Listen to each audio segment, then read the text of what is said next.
AFC West, Broncos country, Chiefs kingdom, Raiders nation, both family. What's happening? What's going on? What's good? This is the Wild Wild West podcast. I'm your host for the moments, Coach Defense, alongside a couple of my rival/friends. We got Alex Givens to my left, right, depending on which way you're looking at the screen. We got Captain Jack Rackham down there at the bottom, hanging out tough. We are the Wild Wild West podcast. I'd like to say thank you for hanging out with us today. RichEh hopefully be here in a few minutes. He had a little technical difficulties with his laptop, but we'll hopefully get him in the building sooner than later. But listen, man, the AFC West is definitely up in arms today, but for several reasons.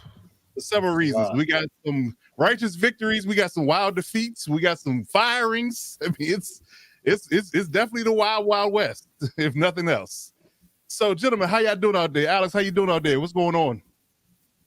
I mean, besides from Sunday, I'm doing pretty good. I mean, that was a nice kick in the nuts, but yeah. You know, other than that, I got married Saturday, so got to congratulations, got to vibe with that. But Chiefs didn't help me out the following day, though. But you know, it is what it is. Chiefs, huh? Dang. Yeah. That's messed up, man. Well, congratulations. Welcome to the club. It's all downhill from here, so it's what I was told. All downhill from here. But congratulations. Well, hopefully the Chiefs can right the ship this week. They're off to mighty old Germany to play the Dolphins this week, so we'll discuss that. Captain Jack Rackham, how you doing out there, good sir? What's going on? Man, you are the talk of the town right now for this show. I'll tell you that much. How you feeling? Let's go. Is he frozen? What's going on with Cap down there? Cap, you alive? Cap. He's frozen. I don't know. He's there. He's there. Who? Me? Yeah, you. I'm here. Yeah, I'm here. I was actually putting, while you guys were doing this, I was on my YouTube channel putting it on for like what do you call it, for monetization and where it's supposed to be. So yeah, I was frozen for a little bit.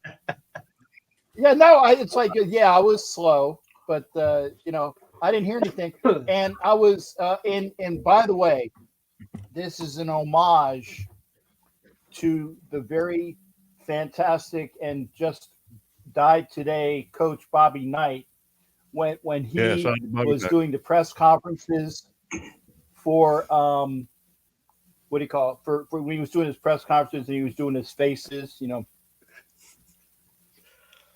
so that's my homage to the great Bobby Knight. And well, yeah, that was a different one. Right. Yeah, I don't think I could throw the chair at this point. There's a lot of cool stuff back there that I know, right? For some pretty solid entertainment. I'm just saying. Yeah, throw a chair. Yeah. Throw a chair next time you're in Vegas. Just run right down the line in there. I will. I will be there tomorrow night. I'll be there tomorrow night throwing chairs. Just throw a chair in honor of a good man, Bobby Knight. Throw a chair for him. That's it. I will have alcohol in his honor, and you guys know I very rarely drink, but I will have. I think he's Irish, so I'll probably have like an Irish car bomb or something, in his honor. So great Bobby Knight. There you go. The car bomb. Irish car bomb. Jesus, well, hard to paint, ain't he? Hard to paint. Raiders Nation is not ready to what an Irish car bomb is, right? I know that's what it is. Yeah. An Irish car. If I'm not mistaken, okay, it's a Guinness. It's a Guinness with a shot of Irish whiskey in it. Yeah. So, and you put the shot of the Irish whiskey in the Guinness, and you down it all. So that would be a major drink for the old until you captain. do about like 12 of those, and then you're like, "What have I done?" I would order no, only one. Only one. It's big 80, 2 or 3. It's over. Yeah, no, just one. Pear says I need a Swedish summer shot. I do a Swedish summer shot with Pear because when I go visit Pear in Sweden next week, boy, I wish it was next week. Whoa. Next year, I'm going to Sweden to hang out with Pear. Yeah, we're gonna go and we're gonna be about yay together, the two of us into the what were you calling them? The Bajublies? Jubblies. Jubblies. The Bajublies. Machine gun Jubblies. Machine gun Jubblies. What do you call them? Jubblies? Yeah, for sure. Right. Oh, for sure. Richard, Pear and I will be we will just How you doing out there, Rich? How you doing? Freshly Rich, go ahead. shaven, looking good. It's Looking November. Ladies and gentlemen, I am participating in Movember annually, and it is November 1st. We're taking over-unders. I actually shaved this morning. This is what has now grown back. So needless to say, what an I am asshole. I mean, he has 5 o'clock shadow already. That's performance enhancing My goodness. drugs testing. He got PED on his beard. He's got peds. He's pedding. Yeah. He's juicing his beard.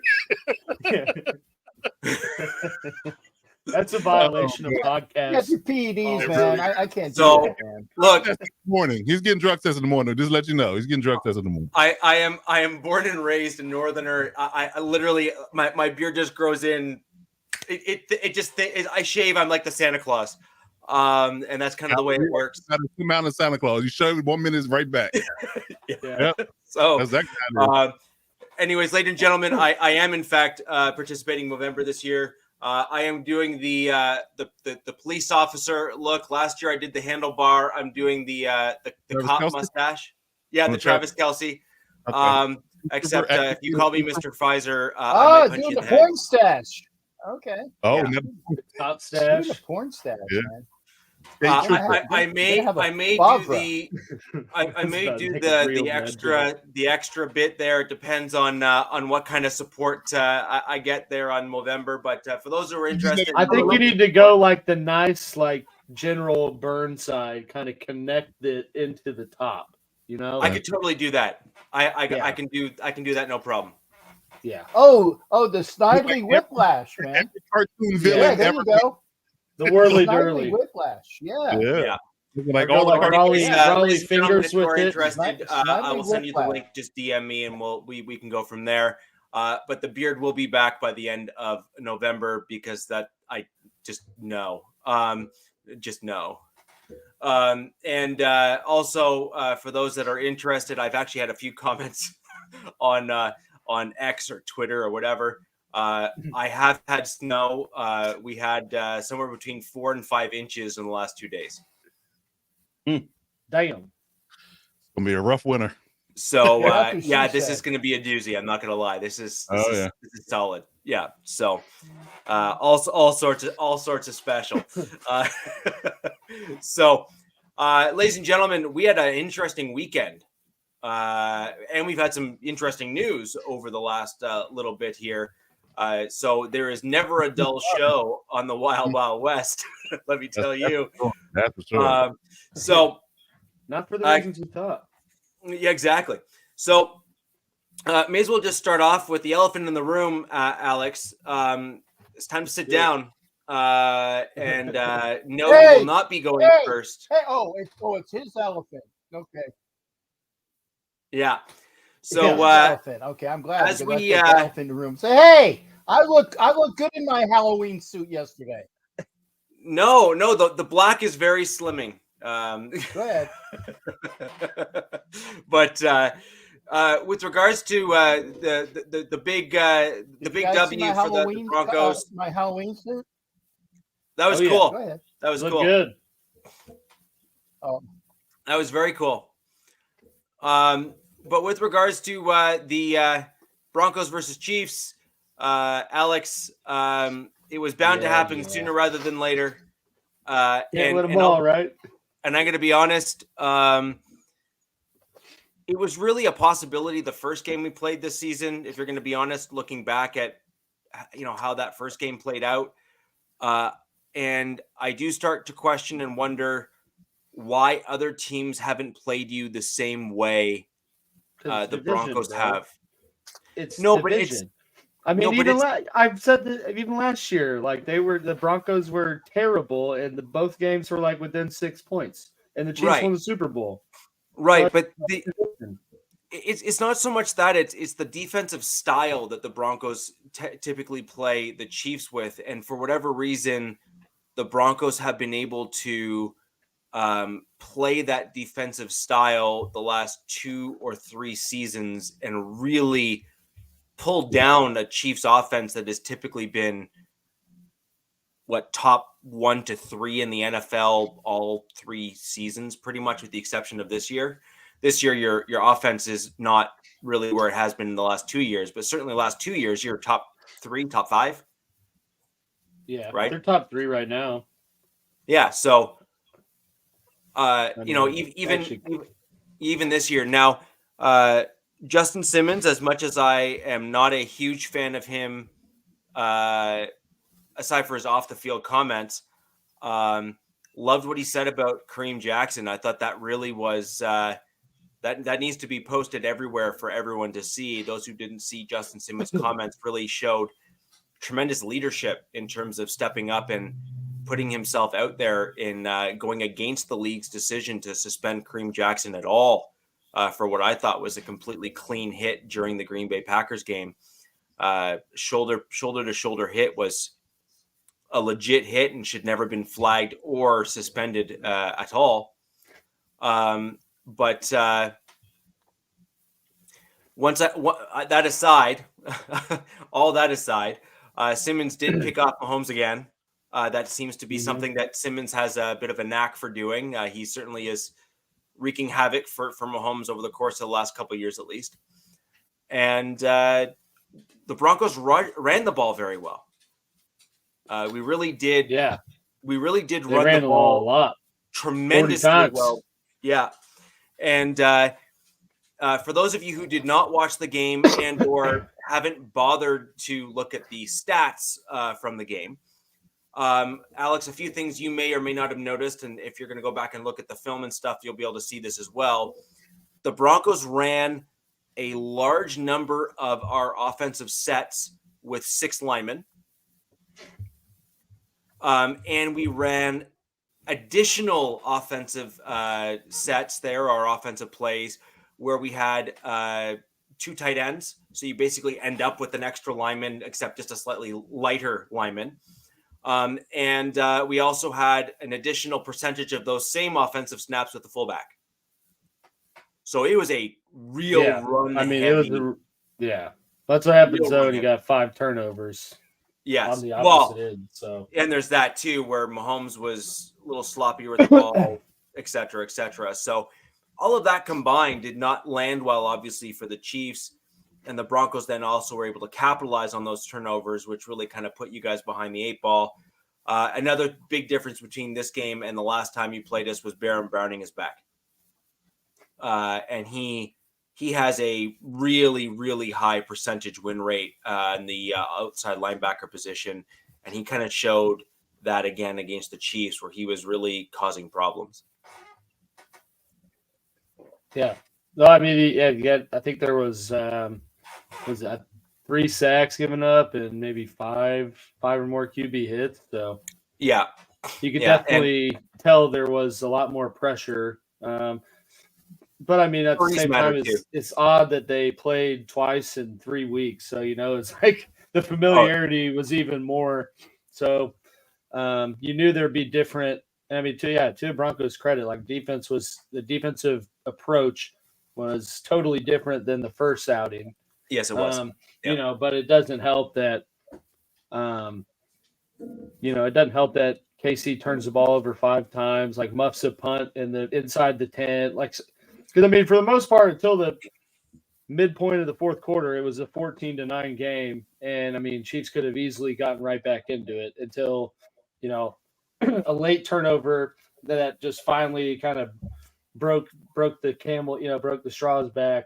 Well, the wheels came off the bus at that point. You can't fool me again, Yeah. But the defense can only make so many stops while you keep putting them in crappy positions. So, I mean, it was a uncharacteristic game, at least in that sense, from looking at the resume of this year and how they didn't protect the ball. But I mean, me being the smug that I am, I think that game was more about KC losing it than Denver winning it, because they still, for as crappy as they played, had more offensive yards than Denver. I mean, we're in the game. Matter of fact, if Sky Moore catches a pass in the end zone, then who knows how that changes the landscape of the game. I think at that point they're probably losing anyways, but they just did a lot of things that you haven't seen them do. So it is what it is. But this time last year, or not this time last year, but last year they looked like that against even worse Colts team and still managed to pan out. I mean, I think there's a little bit more to worry from a Chiefs perspective. A little bit more to worry about the offense being able to, quote unquote, flip the script like they could last year, just because, I mean, it's pretty apparent to me there's a clear trust issue, with anyone catching the ball that's not named Travis Kelce. And you can see that in this Broncos game where Mahomes just seemed very indecisive and then would just throw it up, and then that's what created some of these turnovers. And, that's just where they seem to sputter. So, it is what it is. Like I said, pretty terrible, just stats all the way around for the Chiefs offense. But, defense was still, I think, playing very good from Chiefs perspective. Like I said, held them to 14 points until they were pretty much like, F this. It can only take so much of keeping you guys in this. I mean, had 6 sacks in total on Wilson. Karlaftis, strip sack. I mean, so there's some positives to take away on that end. And, and that's the other thing too, is this is a kind of a different Chiefs team than we've seen in the past couple of years, where they actually have a defense. So it's not like they need to go game plan to, light up the scoreboard and throw for 400 yards and score 40 points. Because, I mean, for the most part, they have a unit on the other side of the ball that's not giving up anything close to that. So, it was a good AFC West game. I said it would be. I thought the Chiefs would win. I think everyone thought the Chiefs would win. And, hats off to the Broncos for, beating them in all 3 phases of the game. And maybe they build momentum off of that and things get more interesting as the season goes on. But, like I said, it is what it is. But Chiefs are still 6-2, tied for top of the AFC and control their own destiny from here. So, you hope maybe that this was kind of a wake-up call for them like the Colts were, and they bounce back, but schedule is only getting harder from here. So hopefully they figure it out soon. But the one thing that, and I'm going to kind of throw this your way, was, do you think this is a weakness for Mahomes that you guys haven't dealt with before? And I'm going to elaborate on that so you can kind of answer the real question here, which is, so Mahomes kind of came into the league by and large with Kelce, Tyreek Hill, mentored by Alex Smith, worked with kind of those core guys when he first came into the league. And then Alex Smith kind of exits stage left. And then Mahomes takes over, and, the rest of the band is kind of by and large all kept together, and, off to the races he goes, Super Bowls, titles, etc. Now you got one dude left. You have an offensive line that's largely not the same. And but that's better though. You haven't really replaced like for like in terms of backfilling those appropriate roles, because McCole Hardman obviously hasn't really been the Tyreek Hill light that you'd expect, right? Or we're hoping for. So do you think it was more along the lines, or this may be a bit of a crack or chink in the armor, or whatever you want to call it, crack in the foundation of Mahomes is a bit of a kind of backyard football style thrower where he'll kind of scramble, maneuver around, and just kind of chuck it up, like you said. Kelsey can kind of get on the same wavelength because he kind of is in Mahomes' head of sorts. Nobody else has been with him that long. And do you think that's where your problems lie from? Yeah, I mean, I think to some degree, like I kind of said with the trust issues with the receivers, and like Rashid Rice has been the only solid producer in the wide receiver room, and their highest paid guy, averages 2 catches a game for, maybe 30 yards. So yeah, exactly. There's definitely a problem with it, but I would just think it's, a little bit different in the sense of they just don't have that 1B type guy, or they haven't found out who that's going to be yet. Like last year, trade Tyreek and signed Juju, and that's an apples to oranges comparison in terms of the types of wide receiver, but you at least knew that Juju had experience being a number 1 guy and could probably understand zone coverages better and, finding the soft spot and things that Travis Kelce does, that make it so easy for Mahomes to find him. And you can see that because pretty early on, Juju, until he started dealing with his issues, was producing pretty well. I mean, got himself into a 3-year, $30 million contract, whatever. But then Veach took the approach of, I'm going to trade for Tony on the cheap last year and hope that, here's a first-round pick that's kind of a cast-off in this other team. Maybe we can turn him into our 1A guy. For whatever reason, that hasn't panned out. And I think I said this at the start of the year. It's a little different. I know the reason, because they can't stay on the effing field. Yeah. Well, yeah, that too. But it's different than last year. Like the Chiefs fans were saying, well, we got rid of Tyreek and still won it. And I was like, yeah, but they at least signed a competent replacement. Now it's like a bunch of unproven replacements, and you're seeing the difficulties in finding how they can mesh and have the same production that they had in years past. But up to this point, we saw a progression in that. So I don't know if you have to write some of it off as just the familiarity of the Broncos Chiefs and the fact that they literally just had film from 2 weeks ago of everything they were doing. I'm sure Reed for the most part tried to drastically change their approach and what they did, but it was still I say a good sense of familiarity. So I don't know. It's they're at a unusual crossroads, I'd say, for where they've been in terms of having the identities hashed out in the offense. But you take away a couple of those turnovers and it's still, a totally different game and you might see better production. So I'm not like overly worried about it. But I think that we can see up to this point, it's not the same Chiefs offense, despite the fact that, Mahomes is still, until this last week, was, putting up the same types of numbers that he usually puts up and was moving the ball. They just weren't finishing off drives and putting up as many points. But they're still third in the league in terms of yards per game, and I think pretty close to that in terms of points per game too. So it's not like the numbers are drastically different. It just looks different based on the people out on the field right now and the trust issues. Yeah. I think that's pretty apparent. I think the other component too is Kelsey, for as good as he is,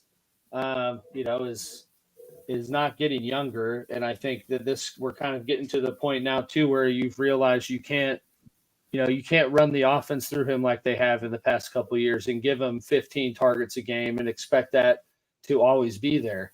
He's played pretty well when certain people are in the stands versus others. And, he does still have the ability to put those numbers up, but I don't think that he can do that every week. So, it's just a lot of uncertainty in that. Yeah. I do have to call out again and give credit to the Denver Broncos music director. This is good. Yes, I got a burner now. Yeah. Fake, So you the fake it. Givens. I got a burner account. You got a burner. You Dude, know you made it. You made it. Yeah. You made it, my man. You made it. Damn. This is what it feels like. I was going to mention that credit to the Broncos stadium music director for queuing up the ultimate troll at the end of the game. I also want to come back to this real quick, Gabe. How's Darren Waller doing? So shut up, Gabe. And I didn't even say it. I didn't even say it. That's the beauty of it. Also good to see you, buddy. But shut up. I was thinking it, but then you were saying that for me. I was like, nah, that's too easy. That's too easy. But we'll talk about that in a minute. Like, I got to do it. And sorry, Clayton, DM me on X and we'll sort something out, all right? I saw your comment. Just DM me on X or show us on the doll. or touch base somehow. Asylum, this is like 4 weeks in a row with the doll. This might be a concerning problem now, brother. Yeah, we might have to get you looked at, buddy. Get you investigated. I don't know. What's something happening? Something's going on. Right? Yeah. But I will if you want me to. So, anywho. But yeah, I think that's about it. Let's move on. Yeah. Yeah. I will say I'd say the Chiefs were probably playing the long game and just letting the Broncos win to ensure their pick is just high enough that they're out on the QBs. So, chestnut checkers. So we'll wait and see how that works out. We will. But anyways, I would like to see a few things from the Chiefs going forward. And Alex, on your comment about what you've done with wide receivers, I think this is kind of relevant for everyone here. Last year, I figured you guys kind of did a bit of a shotgun approach where you got 2 or 3 competent wide receivers, including the general, the folks you mentioned, and 2 of them actually worked out pretty well for you, and you obviously you ended up winning it all. Whereas this year you seem to have gone more of the spaghetti on the wall approach and hope it doesn't fall off. And I'm not look at as much as I'd love to use that as an intentional poke fun. I'm actually being quite serious when I say it, which is you brought in a young rookie. You really didn't bring in a truly competent kind of 1B guy like you did with Juju or someone else like that. It's all rookies and unprovens instead of, guys that have actually done a few things or had that type of pressure on them before, like you did last season. And it's just not working as well as it did. Like last year, it worked out pretty well. This year, it's just not, it's not materializing in the same way. And I think that's fair. Yeah. Well, yeah, no, absolutely. I think that's fair. I think that's totally fair. An interesting stat to put on it too is, with knowing how Rice has been kind of the pseudo 1B out of the only guy that's being able to have any sort of chemistry. There's only been 2 rookie receivers in Andy Reid's entire career that have had 1,000 receiving yards. One was Terrell Owens, and the other one was I can't remember the other one now. Basically 2 Hall of Fame players. So it's like, that's kind of a shocking stat to think of, like the longevity of this year, having to rely on someone like Richi Rice.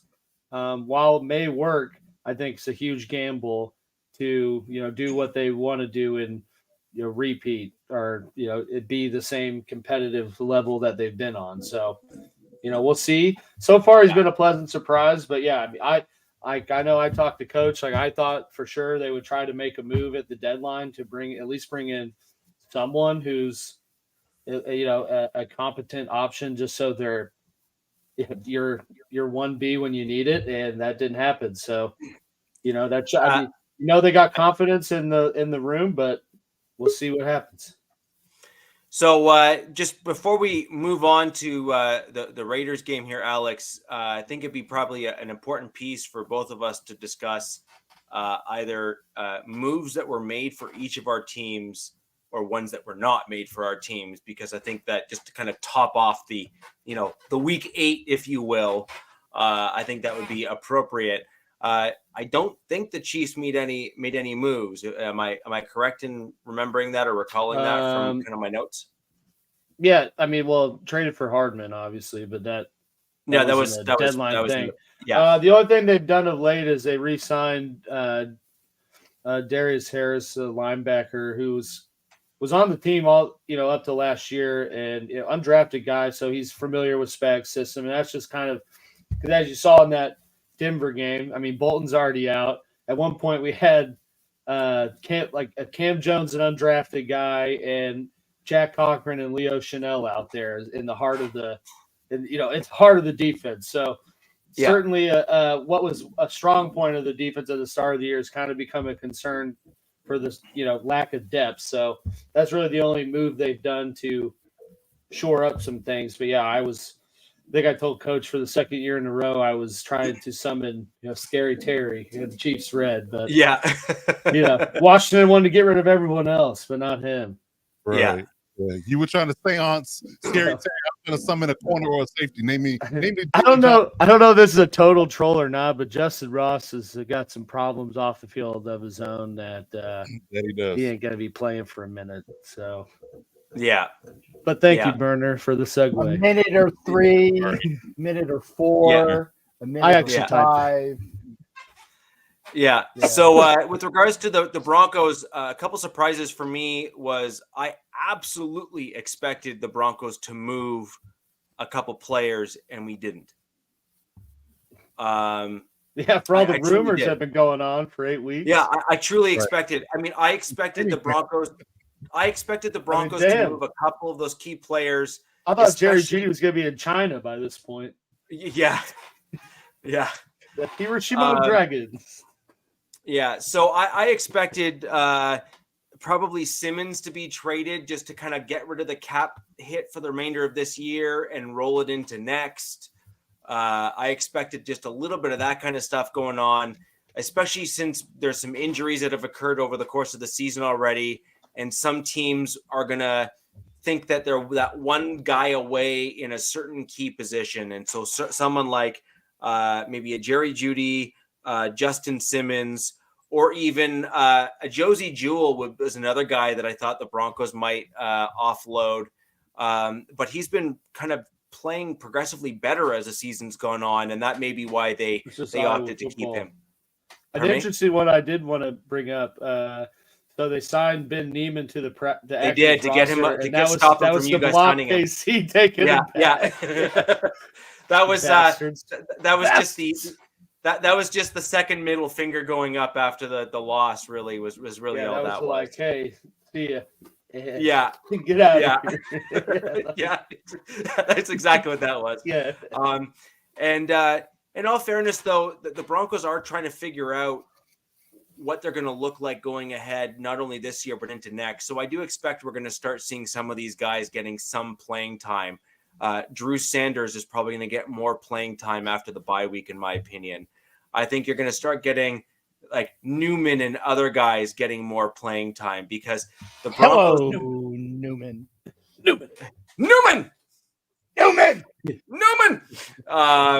And so I think you're going to start seeing that kind of stuff. You control the mail, you control everything. Yes. So anyways, no moves for the Broncos. That in and of itself is news for the Broncos because I think I, as well as just about every other Broncos fan, was expecting a bit of a fire sale. And we just got to stop winning, man. Yeah. Well, I mean, you guys are pitching too good. Price was too high. Rich with people's blood out here. Yeah, so we'll wait and see what happens. Captain, I'm going to bring in T3 that was to just for you, Sarah. I had you in mind when I said that. It was more than the Chiefs. Yeah. That was baby. That was Never stopped. That was definitely that. Captain, I'm going to bring in T3 to talk Raiders and your Monday night, if that's all right with you. Sure. It's always Awesome. Great to hear from T3, aka Tom Jones, because he's so damn freaking knowledgeable. And I'm gonna plug his soon to be yet the time not furnished, but yet soon to be published book about the Raiders. See, he doesn't even have to do the show. I'm doing it for him. all Raider fans and all fans of things silver and black, make sure you check out Tom Jones's book about the Raiders. He'll give a title. He'll give a projection date. Just buy the friggin' book when it comes out. That's all I'm going to say. Salute.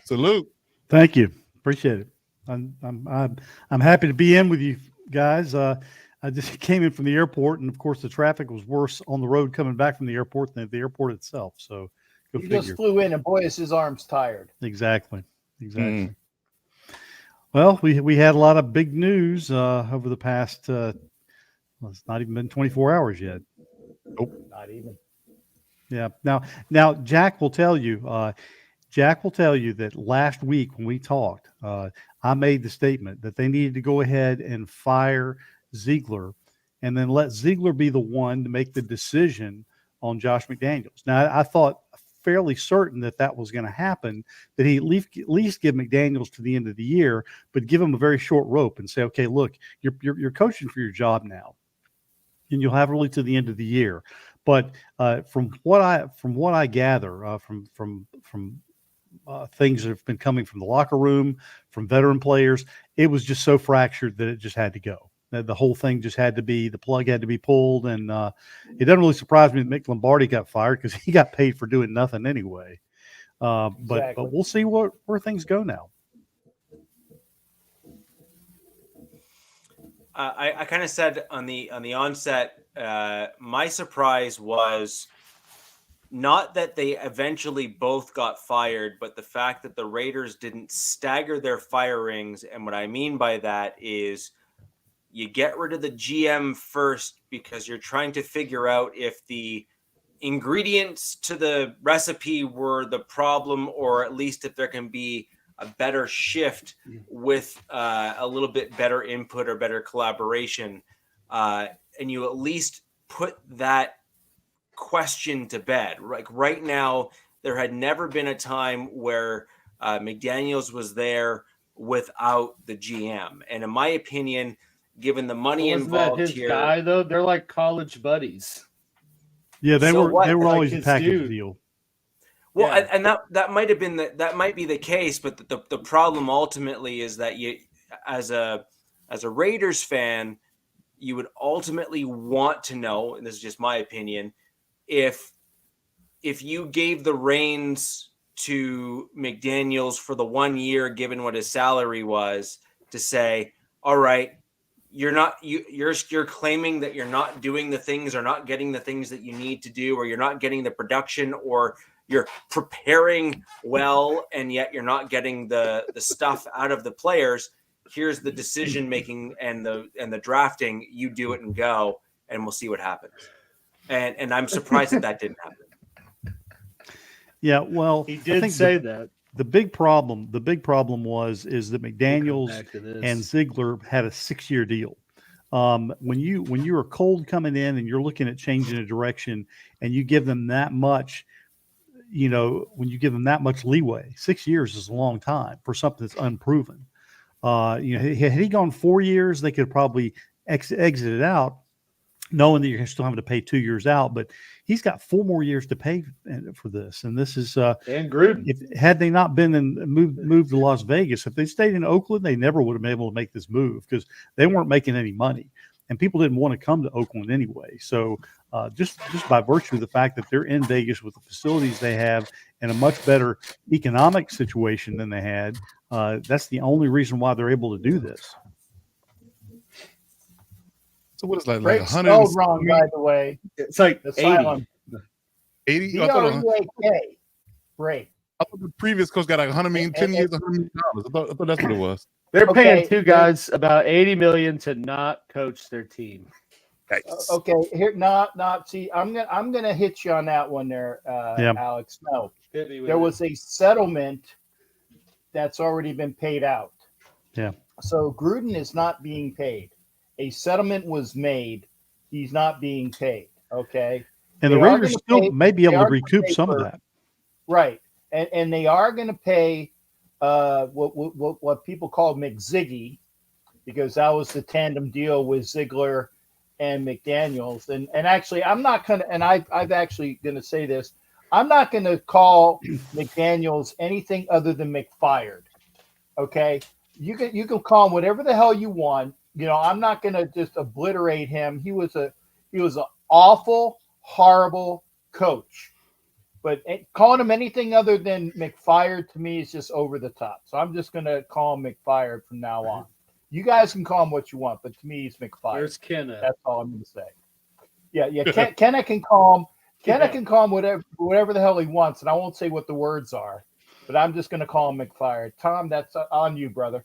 I call him Tommy, which is a toned down version of what I've been hearing out on the internet mostly. Right. Go ahead. But, and again, here's the thing. The Raiders have had bad luck for the last 20 years. They've just not made good choices. Mark Davis is the biggest Raiders fan on the face of the planet. He really wants to win. The problem is he doesn't know how. And the way he can do that is to hire a vice president of football operations. And I'm going to throw a name out there. The name is Louis Riddick. Now, I have been pounding the table for Louis Riddick ever since Gruden left. I like that, Tom. I like that. Bring this guy in, put him in charge, let him make all the decisions. Mark's admitted he's not a football guy. He's done a really good job in terms of the operations and making the team money, which is great. It's what Jerry Jones did with the Cowboys. But, Jerry Jones wasn't a good coach, despite the fact that he wanted to be. He wasn't a football guy as much as he'd like to think he is. But here's the thing. Put in a guy like Louis Riddick. Give him the keys. Let him make the decisions. Let him make the GM call. And then combine, they can make the head coaching call and build the organization from the top down the way they should have done it when Gruden was given his exit. That's the only way that we're going to really develop some long-term stability for this Raiders organization. And actually, this as well, I will give Mark Davis credit for one thing. He saw what he had with Champ Kelly so much that they made a position for him because Ziegler was brought in by McDaniel to be the GM, but they liked everything that they heard from Champ Kelly so much they didn't want him to leave the building. Right. So they made an assistant GM spot for him just so. And he actually has more knowledge of the players than friggin' Ziegler does per reports. So him sliding into that position, that's a win for the Raiders. You bring in somebody like Louis Riddick, and you let Riddick and Champ Kelly decide who should be the coach. That's where you should be. It should always be the football guy and the GM deciding who should lead the franchise. And the Raiders have been doing it bass-ackwards, and I said that deliberately. They've been doing it bass-ackwards for years. Okay? You let those guys decide who the coach should be. Somebody that has what is wanted with the Raiders. And I've heard the name. I'm not going to bore you with the names. But let them decide because they're the guys that can see what is best for the team. And I'll go for that. Look at Jack trying to clean up his language for everybody. I know. It's remarkable. But guys, I'm gonna throw this out there. Champ Kelly was a guy and is a guy that I had circled in the GM search for the Broncos. I really liked him as a GM, and I actually think he's incredibly talented and likely would be a great GM. And so if I'm the Raiders, I'm leaving him in that position on a go forward, and I'm having him starting now dual dutying his job right now as GM and kind of face of the franchise kind of stuff and say, I want your plan in front of me, with 2 weeks left in the season, because we're thinking of turning your penciled in position into a permanent marker one. I want to see what you want to do, because why bother going searching for a guy when you already have a guy that was one of the top GM candidates for a bunch of other teams in the last cycle? Why let him leave the building? What's the point? You're not going to let him leave the building. And by the way, for Gabe, since you're uninitiated, okay, and that's a nice way of calling you ignorant. Okay, Louis Riddick wanted the job. when the other guy from ESPN got it when Gruden was hired. Louis Riddick wanted that be in the front office. Louis Riddick would love to be a part of the Raiders. He's let it be known that he wants to be a part of the Raiders. And for all those that don't know, under McDaniel, the alumni have not been pretty much allowed into the effing building. And yes, I am trying to watch my mouth. And it's been a shame. And people have said that when Gruden was there, he brought all these alumni back, and they were part of training camp. They were part of the festivities. They were part of being with the players. Okay. So Louis Riddick, if he wants to, would be welcome back and would probably, if given enough money and given enough portion of that, okay, would jump at that chance. You have Louis Riddick and Champ Kelly running that organization, and let Mark go and go to P.F. Chang's and Hooters and get his bad haircuts. That's fine. That's the way it should be. Okay, I'm just saying. There he is. Yeah. You can say it, Kenna. I like said. Jack Kenna can have that one. He can have that one.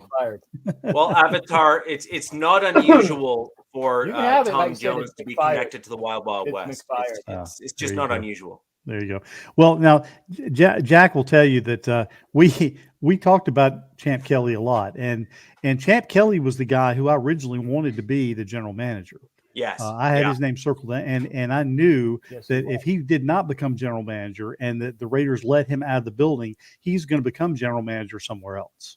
Yep. So that now, I told Jack, I said, now's the time for Mark Davis to determine what he has in terms of an asset in the form of Champ Kelly. Let's see him do what he was brought in to do. But now he has that. He's got that pencil in hand, and of course, I'd love to see it turn into an ink pen. We'll just have to wait and see what happens. But if Louis Riddick is not going to become the vice president of football operations, which I hope he would, I have no problem at all turning the general manager position into a permanent one as far as Champ Kelly goes, and giving it to him and saying, look, we've begun the rebuild. We trust your scouting. We trust your judgment of the players. And this is what I brought you in for. Now's your time. I mean, hell, he already does it for the whole draft for ESPN. So. Yeah. The other issue is the other issue for Kelly is Tom and Jack. This is kind of for both of you and all the Raiders fans joining us today. You have two issues with that, Jack, at least by my kind of prerogative here.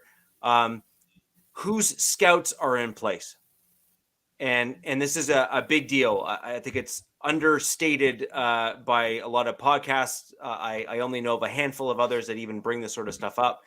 When GMs are brought in, they often gut the scouting department to bring in scouts that they think are doing their stuff their way and are kind of on their same wavelength. Some guys do it wrong, and they bring in a bunch of people that just tell them how great they are and the fact that their crap doesn't stink.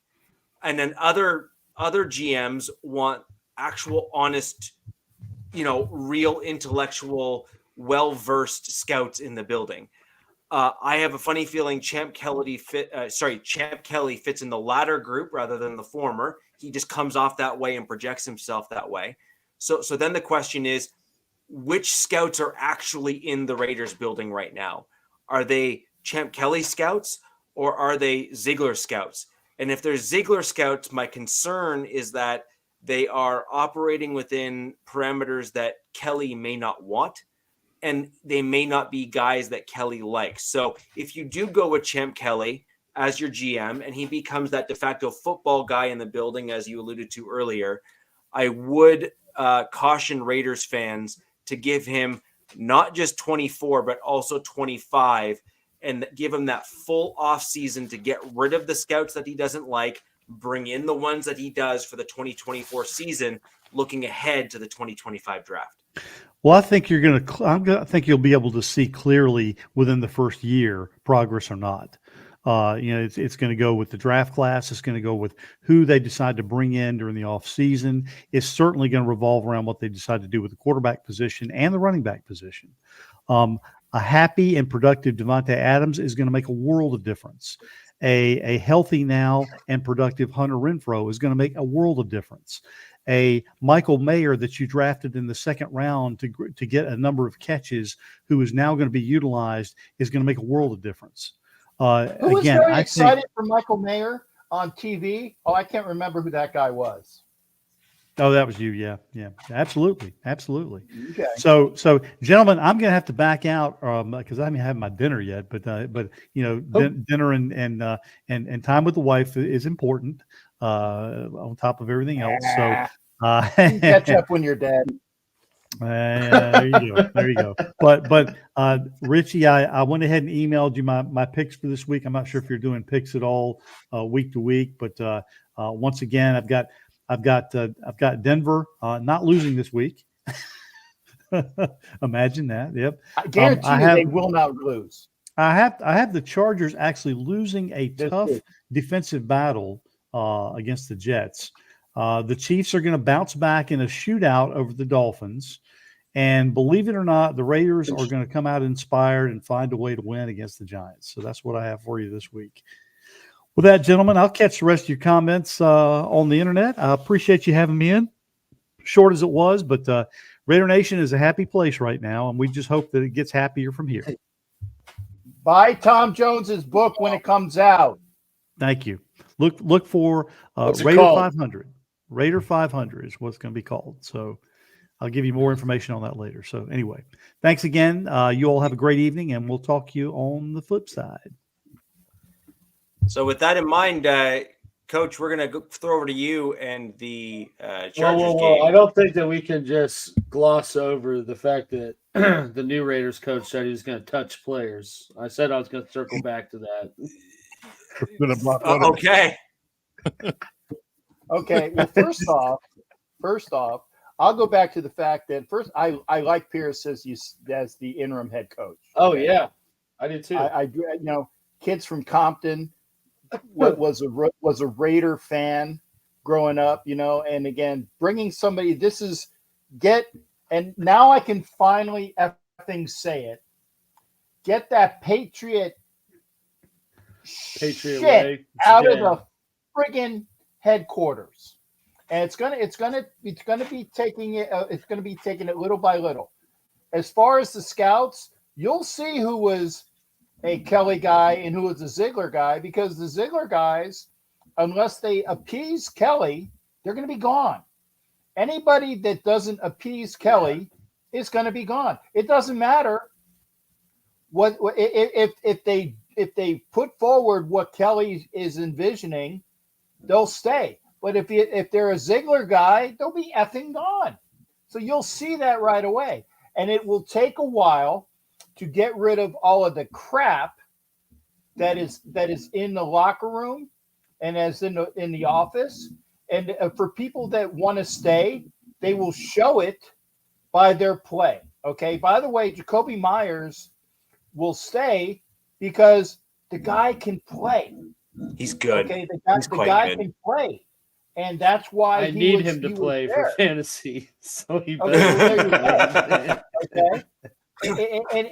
Which, by the way, you can check the what podcast right after this? The Lightning Fast Fantasy Podcast. There you go, baby. That's a segue, baby. That's where I was going. Yeah. Okay. So, Captain, the other question here is going to be what I'd love to know, actually, is how much notice did Pierce get that he was taking over? No clue. And more importantly, then I think you need to give this at least 2 to 3 weeks to start getting some momentum as he starts to implement changes to the team. Because if he hadn't been given enough notice to actually change things, then this is a hurry up and I hope I get it kind of stuff. Well, here's the thing. This is too good. First off, Pierce was being Pierce per reports, and I haven't read everything. You know what? I got stuff to do, guys. Like get it. Just like, makes get me a think job, it makes me think of get a School of job, Rock when he's like, get a I've been job touched and by other your things kids. like that. Okay, I don't have time to because I didn't see the press conference that everybody is raving about and all the other crap. Okay, I got a life. Okay, there you go. But here's the thing: Pierce is ready, or he wouldn't have been tagged. Yeah, there we go. Avatar. It's a new SVU episode in the works. There you go. Pierce is ready, or he wouldn't have been tagged. The question's going to be is who's going to call the offensive plays this week. That's all I want to know. That's what I want to know because they got rid of McDaniel. They got rid of Lombardi, the guys that couldn't call an offense. My only question is who is going to call the Raiders offense this week? And by the way, you don't have Jimmy McNoodle back there playing quarterback. You got just give AOC it to Hoyer. No, fuck Hoyer. Okay, I'm sorry. There's your drop for the week. Okay, I'm sorry. I couldn't. I tried. Tiger got out of the cage, already, man. Tiger got out of the cage. It was already out of my mouth. I apologize, Richi. Hey, Twitch is live now. We're good. I'm sorry. You got O'Connell. There's just that was in the chamber, ready to go. I saw the midget stretch his arm out to try to hit the little beat button, and it was just too short, and it didn't make it. Too late. I'm sorry. Yeah. Too late. That's the trigger word. In case you can't say H. Oh man, no, that's good. That was awesome. Yeah, but anyway, back to point. O'Connell's going to be the quarterback. He is. And any semblance of an offense that goes through him, even though he's a rookie, will learn on the job. Okay, and he can't be worse than Jimmy McNoodle arm. Okay, I could throw a pass farther. Actually, this is bullshit, but I can throw a pass farther facetiously than Jimmy Garoppolo or Garbage Opolo. Okay, I can't. I can't throw. But the point is that in theory I could. Okay, I throw like a Tim Tebow push pass probably farther than Garbage Opolo. Yeah, I finally broke the captain. But get O'Connell in there, get the snaps. The offense is going to be better. And Devontae Adams wanted the kid to play. He wanted the kid to play. Okay, that's been evident for weeks now. I'm going to touch on the game on Monday. It was crap, but the Raiders actually played better than I mean, they were in that game. Okay? They were. The defense held the Lions to 9 points in the first half. If I'm not mistaken, he might have had that touchdown at the end. But they had all those offensive. They held them to 3 field goals, and they finally pushed it in. There's a reference for anybody. They finally pushed it in later. I got it. But here's the thing: is that Peters finally got that pick 6 that he should have had against the Steelers. Okay, so there it is. They were in that game, and if they would have had O'Connell playing that game from jump, based upon the way the defense was playing, they could have won that game. I'm sorry to say that.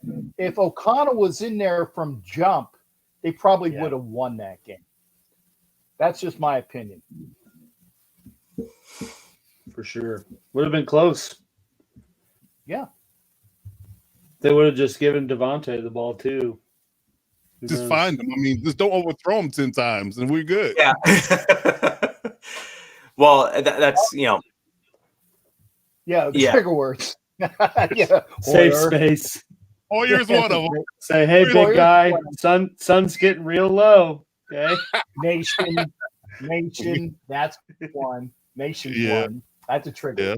Nation. Calling SoFi a non-home game for the Raiders. That's a trigger. Yeah, there you go. Yeah.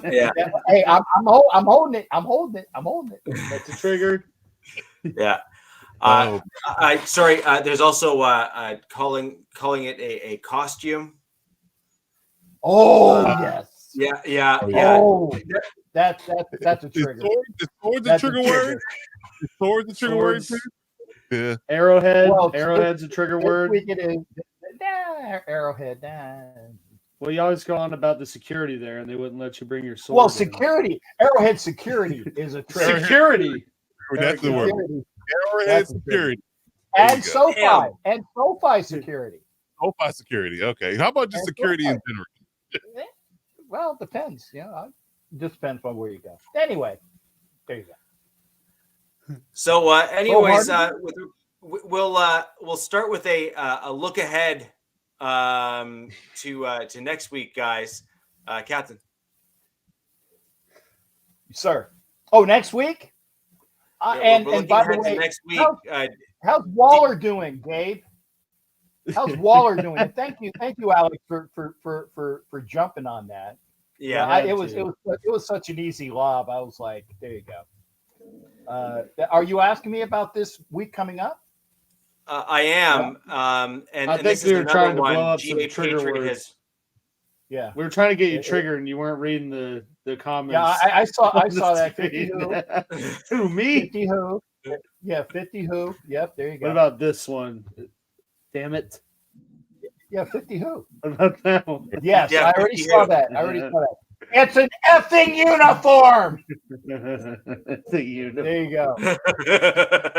It's a uniform. Hey, if I am going to yell at Crusader Raider, the Raider fan from overseas who called it a costume.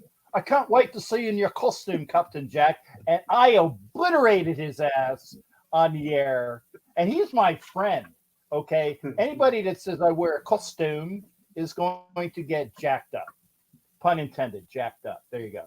Anyway, this next week coming up, since Waller isn't going to be there, like I didn't say that wasn't going to happen before the season. I really need him to be there, but he's not. No, check the tape. Very screwed in fantasy. Check the tape. I said Darren Waller will probably not even be playing when the Giants come to town. And I, like the Nostradamus that I am of certain things, okay, he ain't playing because he has an owie. Okay. And I will say this. I firmly believe, and this is a little bit of biasness, but I also see that this is something that's going to really seal a fractured locker room where they're going to get behind Antonio Pierce. The guys really like to play for him, kind of like a Versace moment. While he touches them, they're going to get behind him. Right. Well, okay. I'm not touching that literally. But I am going to put money on the Raiders this week. And I don't bet. I'm going to bet the money line, but I'm going to put money on the Raiders this week. And I've already told one person when he zells me, I will put his bet down as well. And I don't bet on the Raiders, but I am that confident that the Giants are just going to get destroyed this Sunday. Hey, I am too. It's a rally game, They always is. It's always like the new change of regime. You definitely see a different a change of pace, a total different vibe. Always two things is true. When the first game as an interim coach is always interesting, as well as the first game as a backup quarterback. When you got a backup quarterback in a game and or interim coach, they typically win those games because the other team doesn't know what to expect. Yeah, that's typically what happens. Now after that, I can't talk about it. It might get ugly after that. First week, especially for all we know, or an Ept on offense, it should be a win. It should be. For all we know, the core of the offense was just tanking to get McDaniels out of there. Now they're ready to go. They could rally. They could rally. I'm hoping that Devontae gets 17 targets. Of course. 200 yards, maybe 3 touchdowns, like 40 to 50 fantasy points, and we're good. There you go. The interesting thing is actually going to be if they start adapting elements of their offense in small blocks to maybe change direction as an overall team. So the first game, you maybe install 1 or 2 packages there. That was another reference to rubbing them and touching them. I hope you caught that reference there. And and I think that's where you're going to start off as the Raiders. I think you're going to do just one or two kind of looks where you're changing things, and then you see how they work with your offensive line and whether or not they look better than they did before. And if you continue moving in that direction and those all work out, then you actually shift your offense to meet those offensive changes. And you do that against a Giants team that is not doing particularly well this season, or has at least struggled in elements this season, because that's a good game to test those concepts against, is a team that, you have a reasonable chance at beating, even if you make some mistakes. And I will also say this, is that it's going to be like the movie Remember the Titans. They had like 6 plays, but they ran them well. Yes, exactly. You run the 6 plays you had well, and if they're not stopping them, you're going to continue to run them. Okay. Right. And Wink Martindale, who's probably going to go back to being a MC for game shows. I don't think Gabe gets that joke because he's too friggin' young, but maybe you guys might get the Wink Martindale reference. Okay. No. What's a game show? You don't get it? Oh, okay. Well, anyway. They're going to run the plays that work, and they're going to run them again and again and again. There's going to be a lot of Josh Jacobs. I think that the running game is going to be a lot better. The offense for the Giants has Danny Stumbles back at quarterback. Like that's something good. Okay. Yeah, there you go. I'll take game show for 500, Alex. There you go. So you have Danny Stumbles back at quarterback. Danny Dimes to the defense. Yeah, Danny Stumbles couldn't get out of his own way to score. The $45 million man. But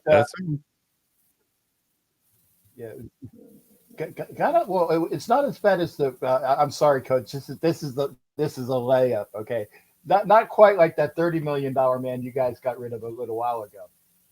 But their luxury tax was 45 on him.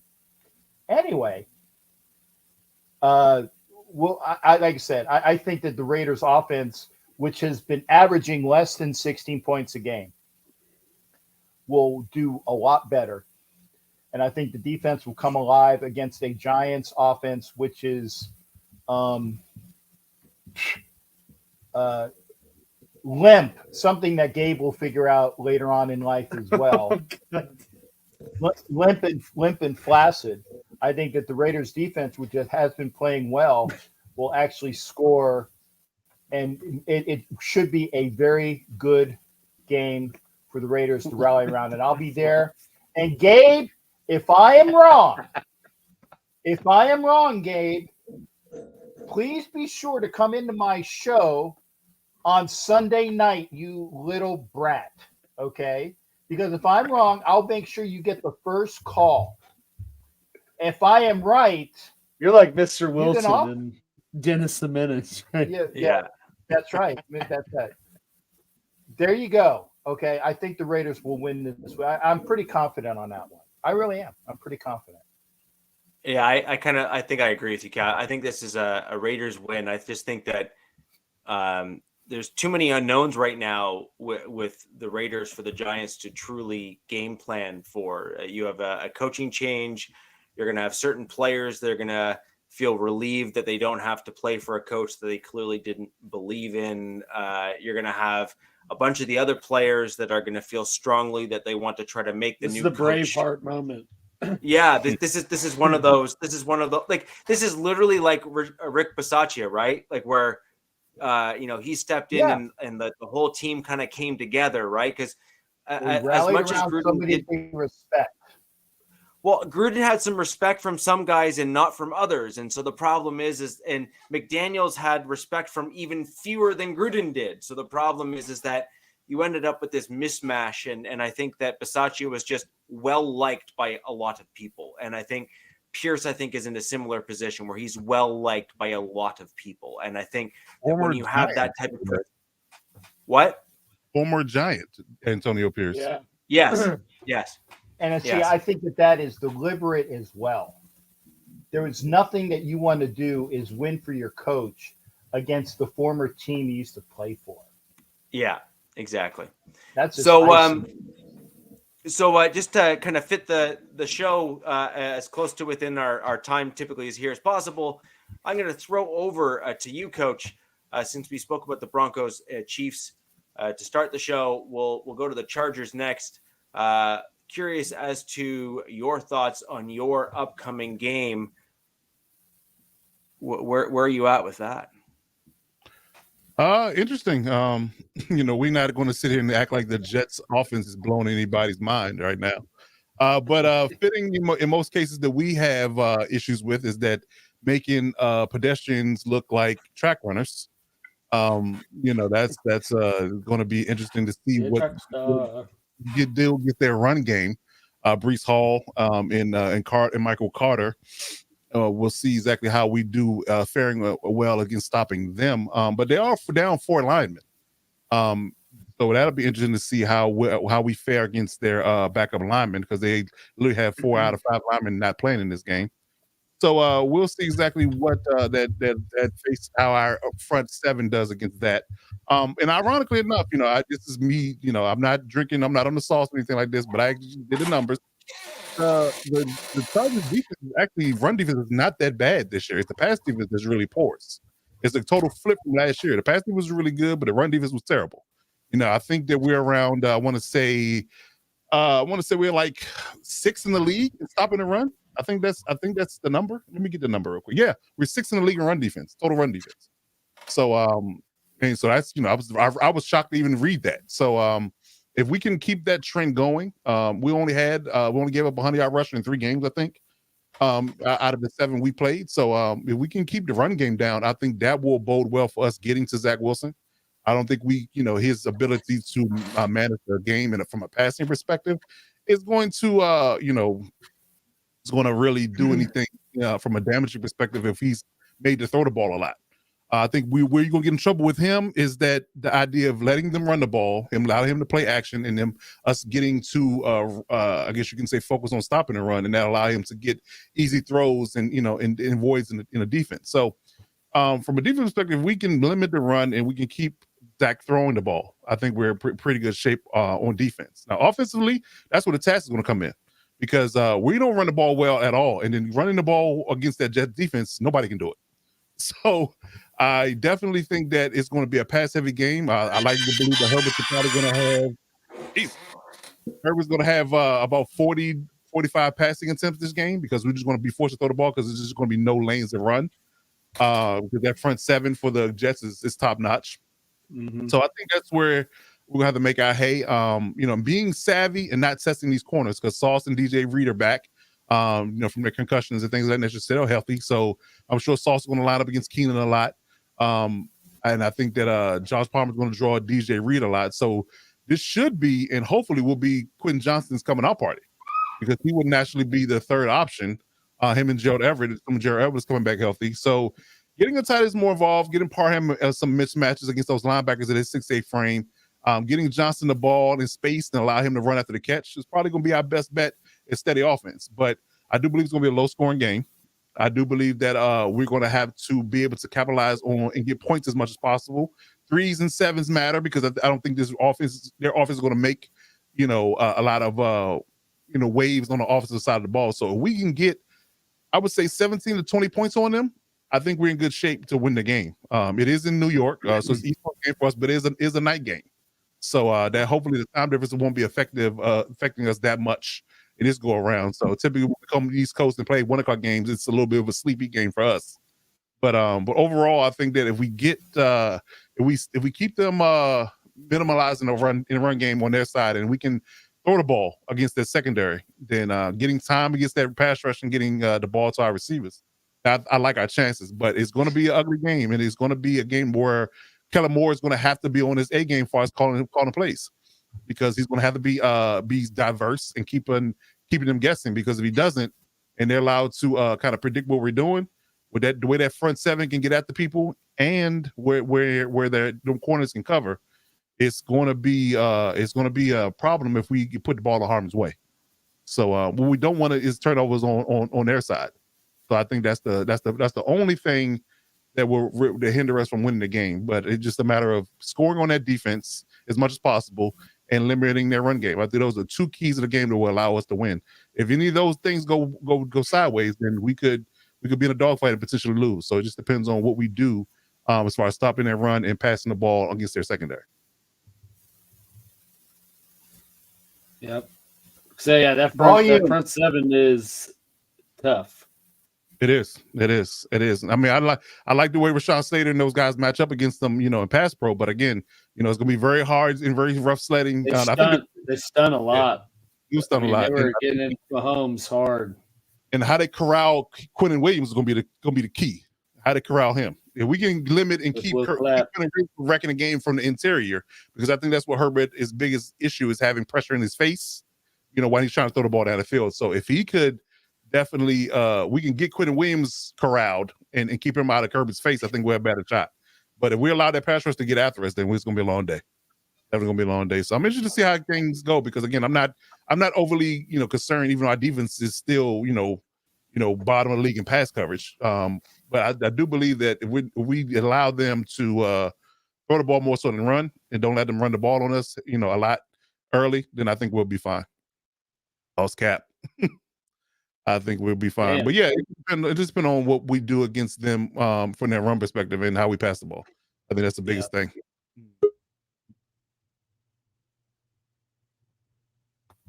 All right, there he goes. He's back.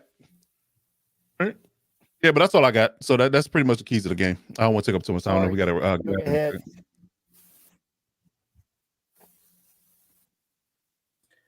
So, Alex, moving onwards and upwards onto your team. Your thoughts, what you think's coming up, and all that good stuff. Yeah. So Chiefs play the Dolphins in Germany, which is kind of a slap in the face because it's a home game for the Chiefs, but and Tyreek it's quote unquote coming back to KC, but it's in Germany, so that is what it is. But either way, I mean, 2 6-2 teams that are both tied, for number one spot. It's pretty much right now, which is kind of ironic. Although Miami is absolutely ranked number one in everything in terms of offense, but it's basically like number one offense versus top 5 defense, and which is kind of not what you would expect to be the narrative to some degree versus how these teams would traditionally match up. But you expect them flipped, yeah. But completely, right? Yeah, you are like, it would just be both off the top ranked offenses, going at it, which, I mean, to some degree, I do think this will be a bit of a shootout just because of how quickly, I mean, Tua's getting the ball out in like under 2.5 seconds. So, if they are able to get stops, I think it's going to be a pretty quick, lot of possession back and forth type game. Kind of, I'm not going to say like the Chiefs Rams, that Monday night game that was like 55-54, but I think something similar or something more back and forth pace than we've seen in these past couple weeks. But yeah, in terms of those matchups, like I said, Miami's number one in every offensive category. Chiefs defense are allowing the third fewest yards per game and second fewest points per game right now.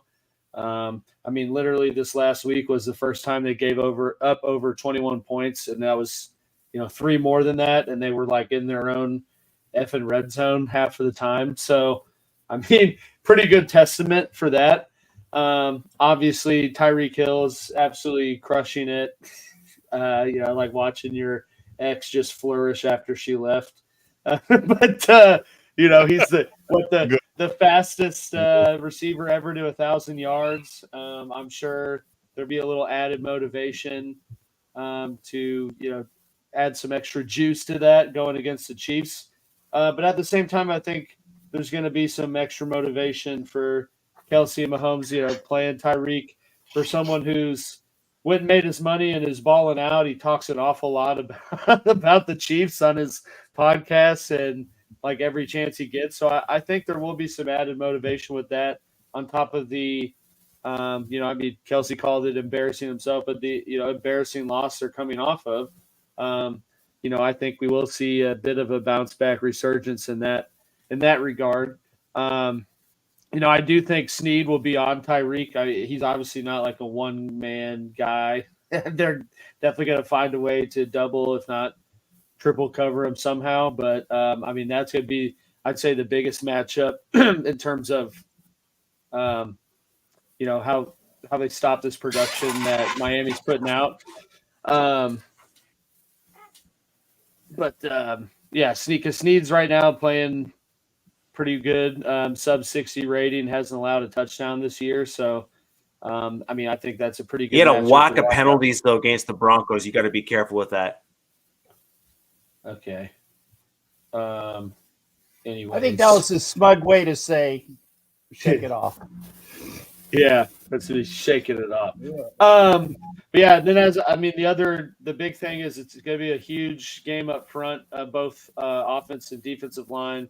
I just said like Tua gets the ball out. I'm trying to look for the stat and what's he gets it out at.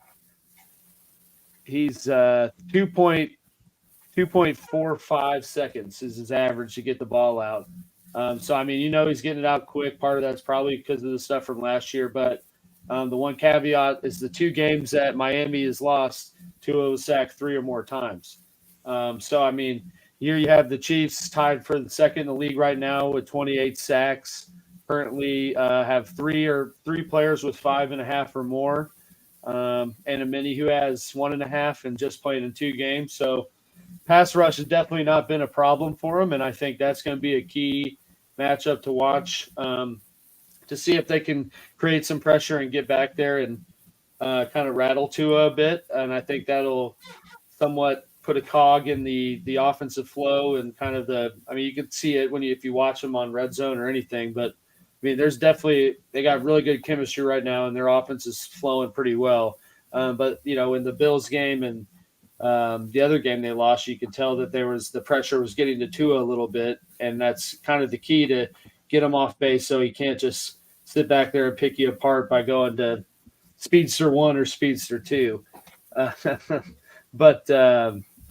So that's going to be big 2 matchups. And then obviously on the flip side of that, Miami, is not really up to par in terms of where the Chiefs defense is, but their pass rush is pretty respectable. I just came off a game against the Broncos, giving up 3 sacks, I think 5+ QB hits. That's definitely going to be something that needs to be a focal point of this week and make sure they're keeping Mahomes upright and letting him let plays develop and not have to get into this chemistry scramble around thing, because that's kind of shown up to this point that's not as productive as it used to be in the past.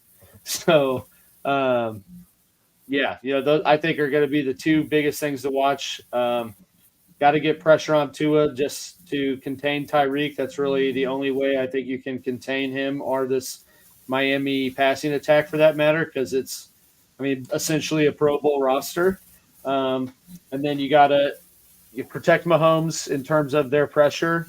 And then also got to give Pacheco more than 8 carries because, I said Miami's defense is not that good ranked wise, but I think that's somewhat skewed because they didn't have Jalen Ramsey until last week. And he very much made his presence known pretty quickly there. So, I think you kind of have to take a page out of the Broncos book and try to run the ball, at least 30 times a game, whether that be because it's absurd that I get that kind of a negative game script last week, but it's absurd that Pacheco only got 8 carries. And I don't think he got more than 1 or 2 after he busted off a 20-yard run. And I don't know what it is, but there's always like these games where they emphasize the run or seem to flow the offense through that, and everything looks good. Final product's probably not the amount of points you wanted, but you don't look incompetent at times in moving the ball. And there's other games where their run to be a screen pass or some kind of shovel that doesn't that kills the flow and kills these drives, and the flow looks totally different. So, huge trench game just in terms of the offensive firepower on the other side, and the plethora of pass rushers they have up front.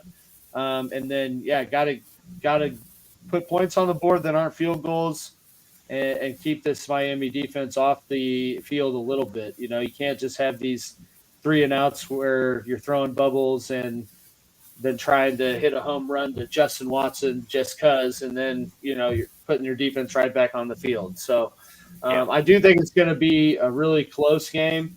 And no, I'm not going to say that the Chiefs will lose. I don't think I would ever say that, Patriots, until they just absolutely embarrass me.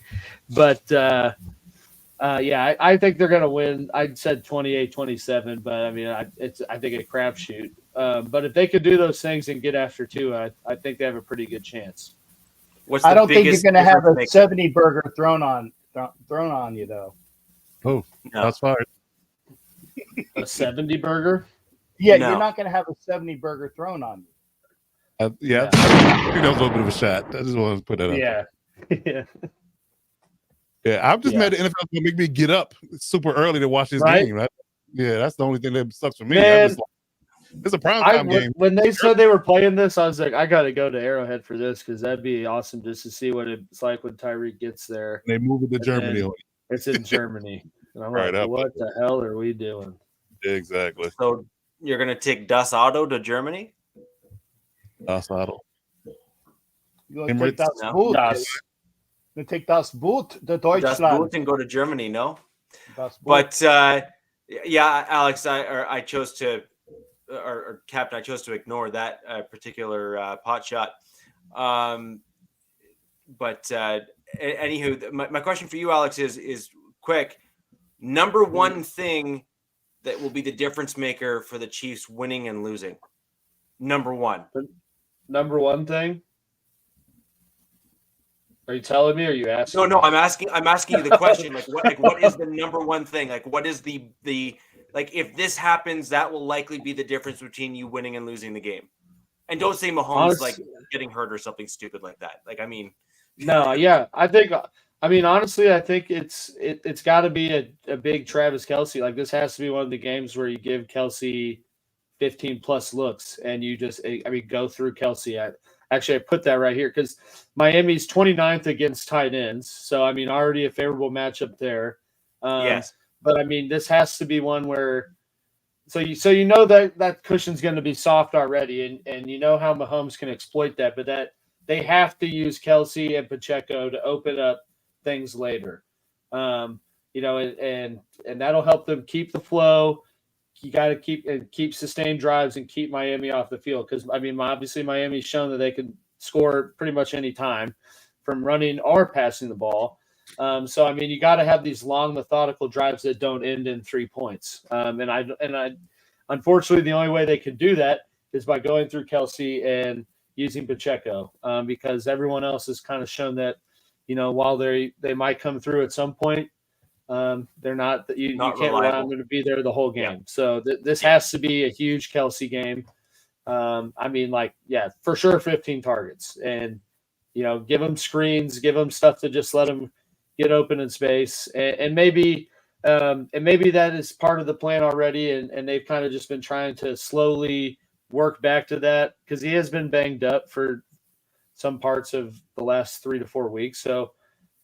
Maybe that is what we will end up seeing, but I think that is if they don't do that, I think that they could, they would lose because they just wouldn't be able to keep up because we've shown because I think if they don't make that an emphasis, then you see similar to this Broncos game where Mahomes doesn't know where to go with the ball at times, and doesn't trust to throw anyone. So he holds on to it and then ends up turning the ball over, whether that be, fix a red zone issue as well, but they got to get down there to give an opportunity other than, a field goal. So, I think that's the biggest key. And if they run for 8 or less times with their, arguably, if not their second best weapon, then, that's going to be a problem too. I have one other thing that I think that you guys are going to have to focus on defensively, and that's what got you in the Denver game, and that was stopping the run. I think Miami is excellent at running the football. I think their offensive line has proven that they are excellent at running the ball. And looking at what the Broncos were able to do when we played you just this past weekend, your defensive line and just defense in general 100% started to wear down as that game went on. And let's just call a duck. Denver's offensive line is not even within touching distance of Miami's right now. They're just not. Yeah. Miami's offensive line is much better than Denver. And so if the Broncos were able to do that, my Lord, man, you got to be super, super. I mean, that could really, that game could get out of hand. Yeah. Like really out of hand. No, yeah. Because I think Chiefs are what? They're 26th right now in giving it yards per carry, while Miami's first in rushing touchdowns, yard per carry, and yards per game. So that's definitely the other. That's why I said you got to have these. I mean, they got to have these long drives. Like they almost have to take the approach teams have taken against KC in the past. You got to keep their offense off the field as long as you can. You know, read the room. Read the room. What room? It's Georgia Patriots. That was great. That was avoided. That's where's the sound effects for that? That's wonderful. Take care, McBride. I did not want to talk about that, but yeah, that's not. I mean, the matchup is not the best. I mean, outside of the number one offense versus top tier defense, but Miami's good at all facets of offense, not just one. So it's kind of crappy. That's why I said it's got to be a big Kelsey game, because usually when they utilize Kelsey, they're moving the ball. So. Yeah, that's fair. I mean, it's going to be an interesting game to see McDaniel's play calling versus Andy Reid's play calling. That's going to be a good one. Mm-hmm. Yeah, kind of a young dude versus like an OG, right? Like an up and coming. Like that's one versus the OG Jedi Master. That's what I like to call it. Yeah. Well, I got to think about who they played last year after the Colts game, but I mean, you got to think they're going to be pretty hungry to bounce back in a big way. I mean, sucks that this is the team they get matched up with, because they're just, just as better than them right now in terms of offensive production. I do not know if Swift will be at the game. I don't think so. Pretty sure she's touring. Yeah, I think it's a concert she got to do. So, yeah, she might not be. So that might be bad. Might be bad in of itself. Let's see. Yeah. Well, they lost to Indy and then came back and beat Tampa last year 41-33. So, I mean, hey. It'll be a bounce back game. It is. This is going to be the game that I think I'm going to be up watching this game, big screen downstairs. You know, this is going to be the game I think of the weekend for me, just to see.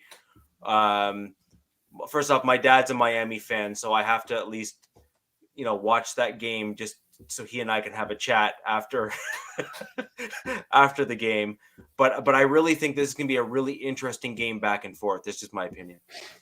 Obviously my Broncos are not playing this week. Pardon me?